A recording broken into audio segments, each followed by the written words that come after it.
Hey there, guys. I quickly want to go over my options and my dividends here in my Robinhood account. I'm going to show you what dividends are pending and what dividends I got paid recently, as well as what options I'm running and what stocks I'm currently holding, and what I added and what I've rotated out of. Um, Real quick here, if you're looking at this and you see a small screen, just hit full screen. It should fill up your screen. Um, and yeah, if you haven't subscribed, please subscribe. It really helps me want to create more videos when I get more subscribers. I appreciate it very much. Real quick here, these are the pending dividends up to October 7th, so about 3 weeks away from now. Today's the 12th of September. So HPQ, I own one position of that, and that is $17. HPE, I own one position, that's $12. Those are quarterly. RF, I believe I own two positions one position of RF, and it is $15. That's a quarterly. BP is a quarterly. BP recently dropped their dividend down to about 5%, and I own one position which I've owned now for a while. Actually, I think I bought it around. I want to say I bought it around 20. I don't know actually. I have to look at it too. If I bought it high or bought it low, I don't remember actually at this point. But quarterly, $31. Kraft Heinz, I own two positions, but I only got paid for one position because I bought the other position after the ex-dividend date, and so I paid $40 a quarter. It's on the 25th. Maine's a monthly. I get $20.50 from them every month. Let's see, KeyBank, I own two positions. Yeah, there's 200 shares there. That's a quarterly. It's $37. MetLife, that's one position. $46 on the 14th. I just got paid for, I own two positions at CenturyLink. I just got into CenturyLink again in the last 2 or 3 weeks, and I got paid for one position, $14 on the 11th. Agencies a monthly, $12. OLN, I actually own a full position of OLN, but I was in the middle of purchasing my position when I got that dividend there, and so I think it's for 14 shares they paid me for. So I was in the middle of filling a position there when that ex-dividend date came. ET, I had $305 on the 19th. That was for 15 positions, I believe. And that's 10 positions. I own 5 positions in my Charles Schwab account. And I actually rotated out of 5 positions of ET. So I've only owned 5 positions there in Robinhood and 5 positions in my Charles Schwab account. Kimberly Clark,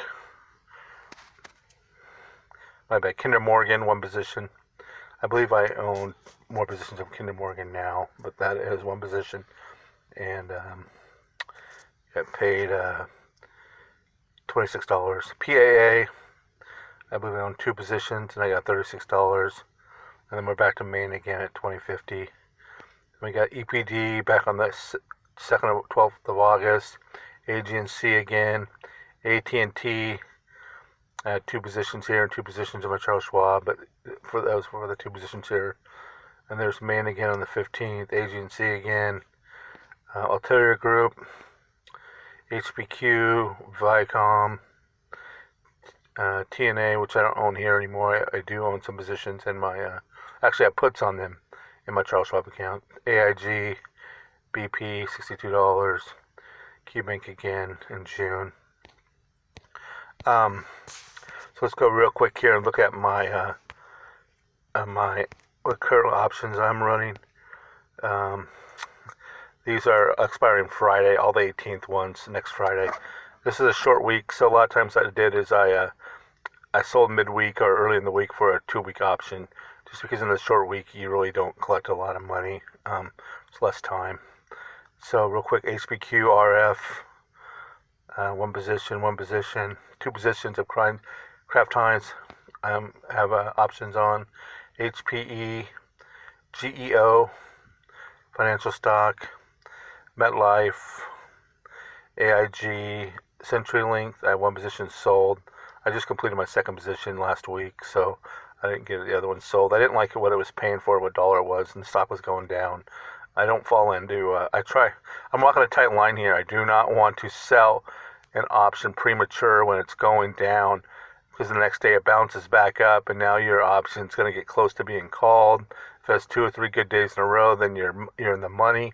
So I really try to wait for my option to be going, the stock price to be going up, and usually get more for your option, and there's less chance of it being called or being strike price being met.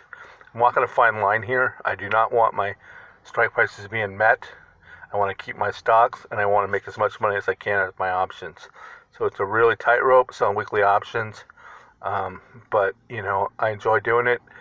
It keeps me something extra to do at work every day, on my breaks and things like that. And I just play with my options, and sometimes I will buy one back and sell it at a lower price if the stock price has dropped a lot during the week, and collect more premium. And so I only do it if it makes sense. Like if I'm going to make an extra premium for it, not an extra dollar or two, but an extra $10 or $15. So really quick here, Artillery Group, I have 2 positions. Valley is a financial stock, 1 position.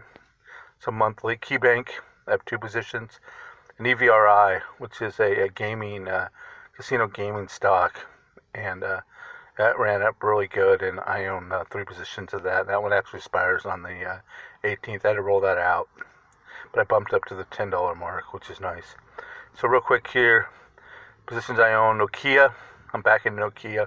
It dropped back down again. I knew it would. So I have 1 position in Nokia. I haven't sold an option on that yet. Cleveland Cliffs. So you can get into this really cheap. If you haven't started doing this, not really cheap, but cheap. $400 you can get into a Nokia position. $600 you get a Cleveland Cliff position. Energy Transfer is down so far. You can get a stock that's paying a 15 to 17% dividend for $586. Plus you can sell a weekly option on it. Most good chance that dividend's going to drop this quarter, but it won't go away. It will just drop from the 30 cents probably down to 20, something like that. That's usually what happens. It's a dividend stock. That's what they do. They pay dividends, so it's not going to go away. If it went away, that thing would go to 0. FHN, it is an insurance company, I believe. Yeah, First Horizon National, and I own 2 positions, and I believe that's a quarterly. PAA, which is a weekly. It is another pipeline stock, and I own 2 positions. Redwood Trust is a financial stock, obviously. Maine Capital, 1 position. GE, on 1 position there. You get a position of GE for under $600. You can sell a weekly option on it. AT&T, I own 2 positions here, 2 in my Charles Schwab account. CenturyLink, I have 2 positions. It's paying almost a 10% dividend. Dividend was just paid, so it's obviously a safe dividend at the moment, and I'm selling weekly options on that. So that stock is a great weekly option stock. I got out of CenturyLink. I used to own it around the $20 mark a couple years ago, and got burned on it. It just kept going down. It's kind of stayed around this $10 mark for the last year or so, maybe a little longer, maybe the last 2 years. And so, my plan on CenturyLink obviously is pays a 10% dividend, which is awesome.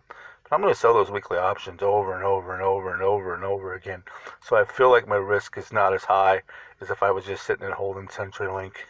So I know some people are down at CenturyLink, but if I can get a 50% return or a 40% return with my dividends and my weekly options on that, hey man, I'll take it. OLN is a chemical company stock on 1 position, and it is a weekly option. AG&C, this is some people like, some people don't. I just have 1 position on it, and it is a weekly option stock.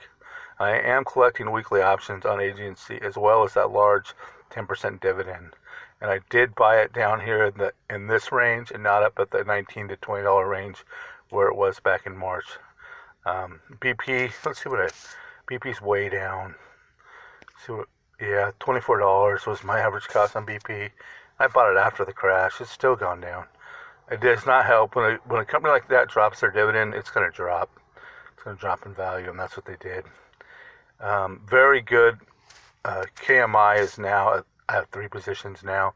It is a weekly. Kinder Morgan is a weekly option stock. And see here, Viacom. I have 2 positions here. 2 in Charles Schwab. It's going up.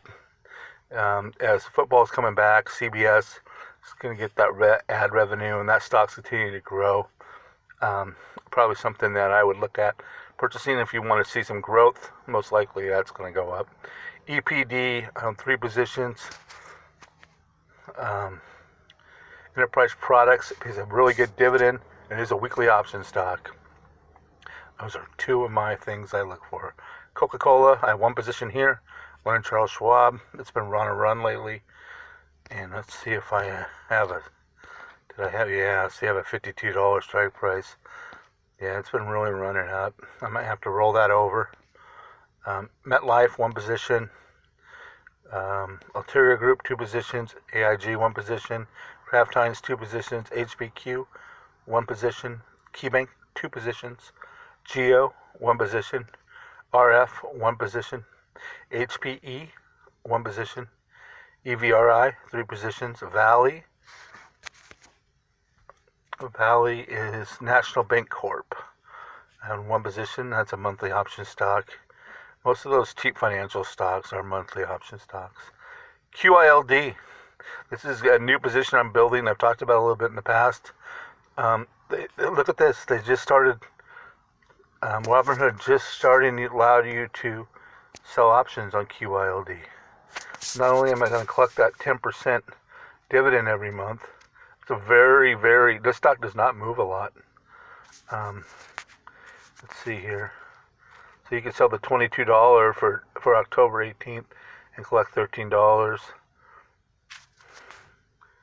And you sell the $23. It's just, this has kind of changed. I've seen some of them where this stock is the options have kind of went down a little bit as the market's corrected. It was a little bit better, but you can sell options on it, and I will. And I will get a position of that, and I will collect that 10 to 11% dividend and it's a monthly payer. NLY, Annuity Capital. This is I believe, a weekly option stock, and I'm building a position on that, as well as QILD. F&B, another monthly option stock, and it pays a good dividend, I would say. NOLY, I believe, is about a 10% dividend. F&B is about 7%. And I just have 1 share. Probably something I'm looking to build in the future here. And then Fiat Chrysler is not a dividend stock. They haven't paid dividend in over a year, but it is a weekly option stock, and I think I'm going to build a position of Fiat Chrysler as well, and sell those weekly options. It's a good weekly option payer for a $12 stock. So that's what I'm currently holding on my Robinhood account, and those are my current. I have a lot of all these at the top here are weekly dividends I'm looking to sell this week if possible.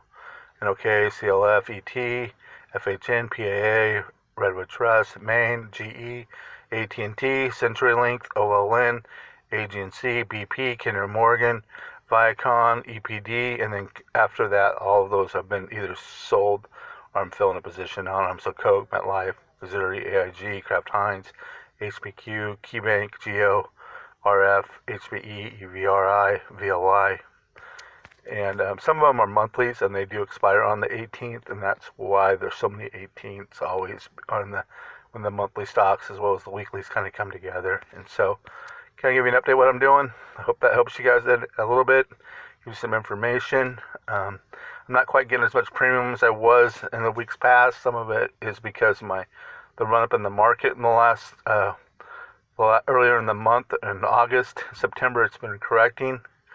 So haven't been able to collect as much premiums because I'm just trying to roll over my stocks to keep my positions, and then I didn't have as much TNA, which is you collect the most premium on. I just have 3 positions right now. I'm rotating in the wheel, and I'm collecting hopefully $100 a week per position is my goal, but probably getting $500 to $700 right now per week off my total. All my positions. I have 81 positions now, I believe, between my 2 Charles Schwab and my Robinhood account. And then I'm trying to sell those, obviously the weeklies and the monthlies I'm trying to sell probably halfway through the month. All right, hope that helps you guys. Have a good day. Take care.